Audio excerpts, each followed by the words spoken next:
टांगा है, लेकिन याद रखना, जिसे तुम सब ने सूखने के लिए छोड़ा है, वही एक दिन तुम्हारा खून पीकर अपनी प्यास बुझाएगा। कोई जिंदा नहीं बचेगा।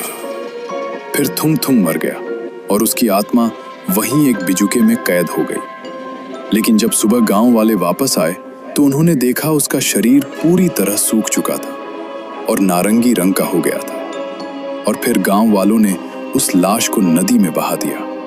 लेकिन हवलदार, कहानी यहाँ खत्म नहीं हुई। थुम थुम के मरने के कुछ ही दिन बाद गांव में अजीब घटनाएं शुरू हो गईं। एक रात रामू काका, जो गांव के सबसे पुराने किसान थे, अपनी भैंस ढूंढते हुए उस श्रापित खेत के पास आ गए। खेत में गहरा सन्नाटा था, लेकिन रामू काका ने देखा खेत के बीच में खड़ा वो बिजुका अपनी जगह से गायब था। रामू काका ने मन में सोचा, अरे यहाँ तो पुतला खड़ा था, कहाँ गया? तभी उन्हें सूखी घास पर चलने की आवाज सुनाई थी। रामू काका डरते हुए पीछे मुड़कर देखते हैं, वहां थुम थुम खड़ा था। उसे देखकर रामू काका डर के मारे कांपने लगे। लेकिन अगले ही पल थुम थुम ने अपने सूखे नारंगी हाथ से रामू काका को बीच से फाड़ दिया। जब सुबह गांव वाले आए तो सब कांप उठे। किसी को कुछ समझ नहीं आया ये कैसे हुआ।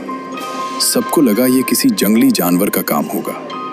लेकिन उस दिन के बाद से हर रात खेत के बीच से रोने की आवाजें आने लगी और सुबह होते ही गांव के हर कोने में सिर्फ लाशें मिलती रहीं। फिर एक दिन गांव के पंडित ने सबको इकट्ठा करके कहा, ये किसी जंगली जानवर का काम नहीं है, ये थुंग थुंग का काम है।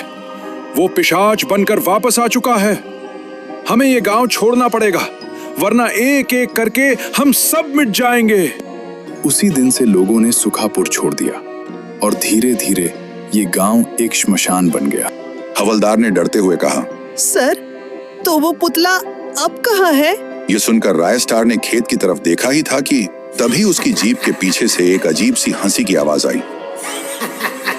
राय स्टार जीप के पीछे देखता है। पीछे वही नारंगी रंग का बड़ी बड़ी आंखों वाला इंसान खड़ा था और अगले ही पल वह राय स्टार पर झपट पड़ता है और सब अंधेरा छा जाता है। तभी एक आवाज गूंजती है, बेटा कितना सोएगा? दोपहर के 12 बज गए। जैसे ही अंधेरा हटता है, राय स्टार होश में आता